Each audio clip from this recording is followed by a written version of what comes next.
Confissões de Santo Agostinho, livro 5, capítulo 8. Tu me trataste de tal forma que fui persuadido a ir para Roma e ensinar o que ensinava em Cartago, e não deixei de confessar a ti a forma como fui persuadido a fazê-lo. Pois nisso também o profundo alcance da tua sabedoria e a tua misericordiosa presença em nós devem ser consideradas e confessadas.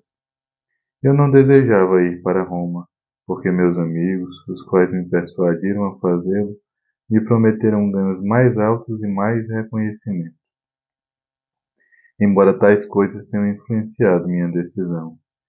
Minha única motivação era ter ouvido que os alunos de lá eram mais pacatos e podiam ser controlados sob certas medidas de disciplina, de forma que não corriam para dentro da sala de outro professor como bem desejassem, cheios de petulância. Pelo contrário, não era permitido que entrassem sem a autorização do professor, enquanto em Cartago reinava entre os alunos uma permissividade vergonhosa e desregrada.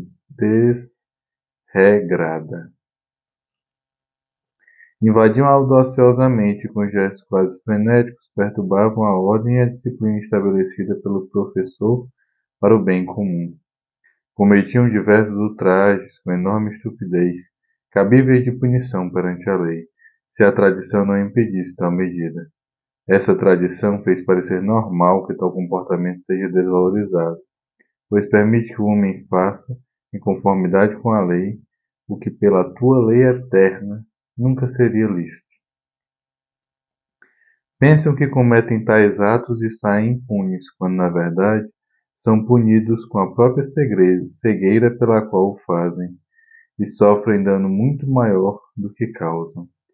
Fui obrigado a suportar nos outros, como professor, o comportamento que eu não adotaria como aluno.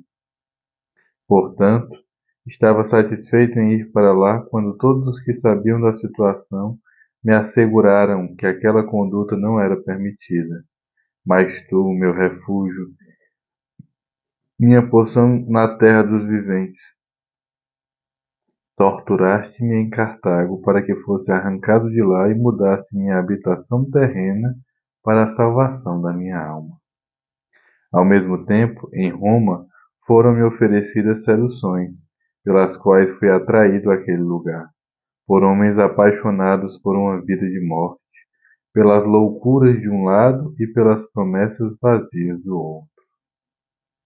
A fim de corrigir os meus passos, tu secretamente usaste a perversidade deles e a minha própria, pois aqueles que perturbavam minha paz estavam cegos de uma lamentável loucura.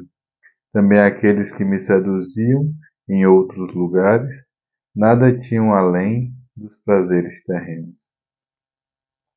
E eu, que aqui detestava a real tristeza, estava lá procurando uma felicidade real. Tu sabias o motivo pelo qual saí de um país e fui para outro, ó Deus, embora nada tivesse mostrado para mim, nem para minha mãe, que dolorosamente lamentou minha partida e seguiu-me para além do mar.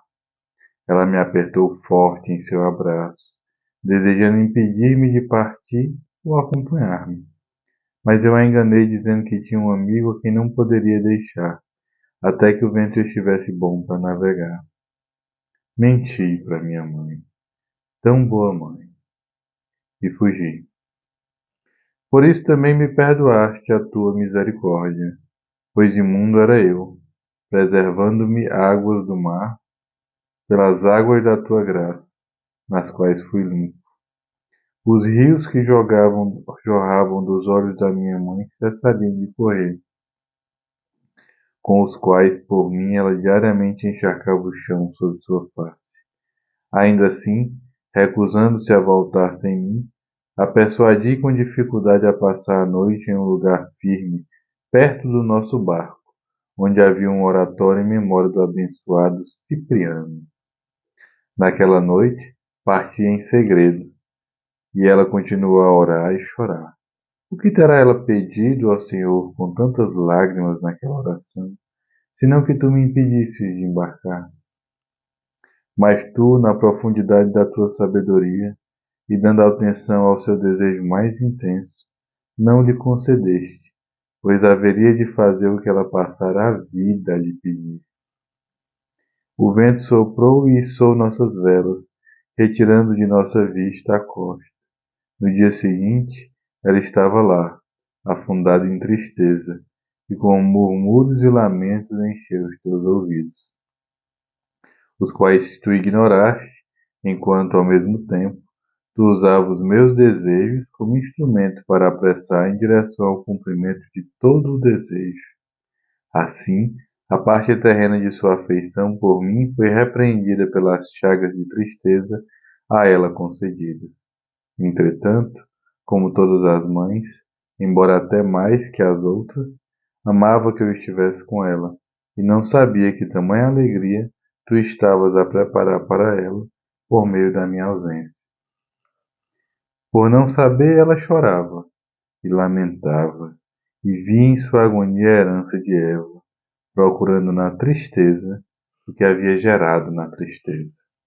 Então, depois de me acusar de ser perverso e cruel, obrigou-se a interceder por mim, voltou para sua casa, e eu para Roma.